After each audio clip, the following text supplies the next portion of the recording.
é, Sadi, isso é uma informação que eu já tive há algumas semanas e fui procurando confirmar com fontes ligadas ao caso, porque isso vinha sendo falado no mercado financeiro e entre integrantes do BC, mas uma coisa é falarem, outra coisa é você apurar para entender como foram os contatos, em que circunstâncias eles ocorreram. E aí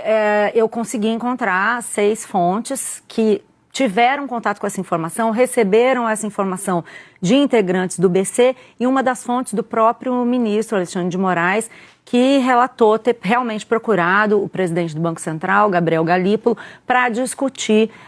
o caso do Banco Master, do Daniel Worcaro.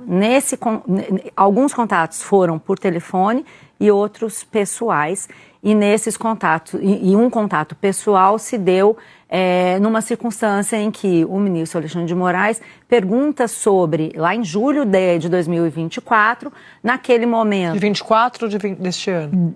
Desculpa, em julho deste ano, né, em março foi anunciada a proposta de compra do Master pelo BRB, e isso levou a uma abertura de um processo no Banco Central para que o Banco Central avaliasse se aquela compra deveria ser feita ou não, em que circunstâncias se autorizava a compra ou não.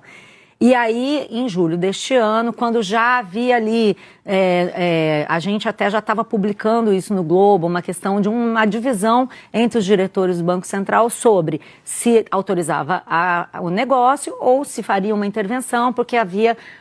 questões que depois a gente viu vieram à tona em relação a fraudes. Então, o relato que o próprio ministro fez a um interlocutor que ele chamou o Galípolo e perguntou sobre o caso, sobre a compra, a concretização desse negócio, dizendo que gostava do Daniel Worcaro, que o Daniel Worcaro estava sendo perseguido pelos grandes bancos, porque isso realmente era uma coisa que o Worcaro falava muito no mercado, como ele tinha um negócio inovador e taxas diferentes, não sei o que lá, os grandes bancos não queriam deixar ele entrar nesse mercado. Então, era uma coisa que se repetia muito em Brasília nessa época. O ministro, então, disse isso para o presidente do BC, e quando o Galípolo, então, disse para ele que não seria possível aprovar aquele negócio, porque àquela altura já se sabia da fraude, que depois ficou comprovada, ele levou à liquidação do Master, uma fraude de 12 bilhões de reais, que basicamente o Master falsificou, segundo o Ministério Público, o próprio Banco Central e a Polícia Federal,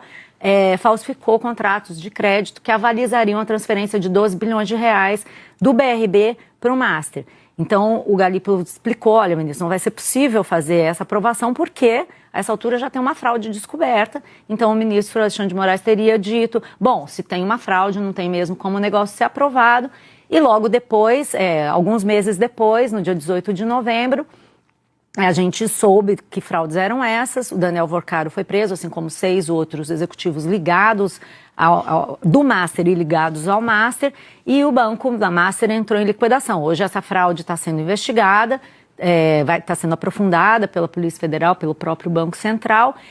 E a questão que fica, né, Sadi, pessoal, é que não há o porquê que o ministro do Supremo chama o presidente do Banco Central para falar sobre esse assunto. Você pode até gostar do banqueiro, mas ser seu amigo, as pessoas podem ter amigos, mas você fazer esse tipo de iniciativa, interceder por alguém, ainda que sejam os termos mais leves possíveis, depois você diz, não tem como e tal, você é um ministro do Supremo, você não é qualquer ministro do Supremo. Então, é uma coisa séria. Depois a gente ainda soube, né, a gente sabe hoje que existe um contrato de advocacia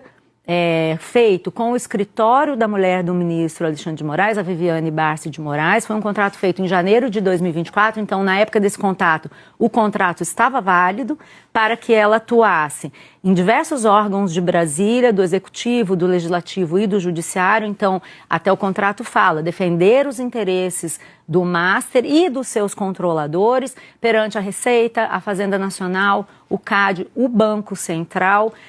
e o Legislativo. E a gente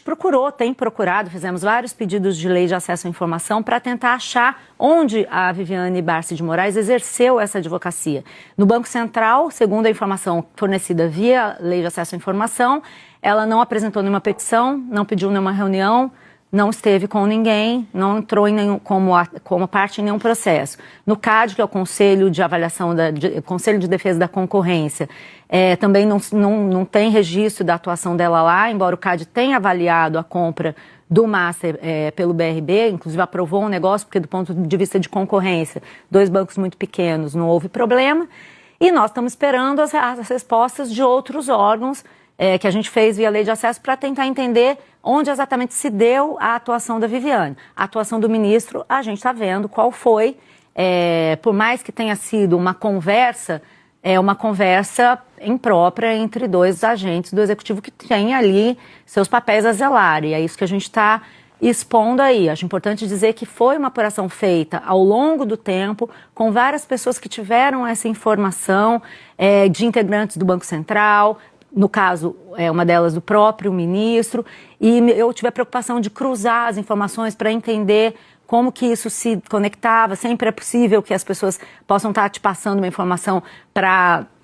plantar uma coisa contra um inimigo. Tudo isso é possível, a gente que faz jornalismo sabe. Mas aí, nesse caso, eu estou bem segura do que eu estou afirmando, porque realmente as fontes foram uma completando o quebra-cabeça da outra e uma avalizando a informação da outra. Eu acho uma coisa super séria, mas realmente acho que era importante trazer a público.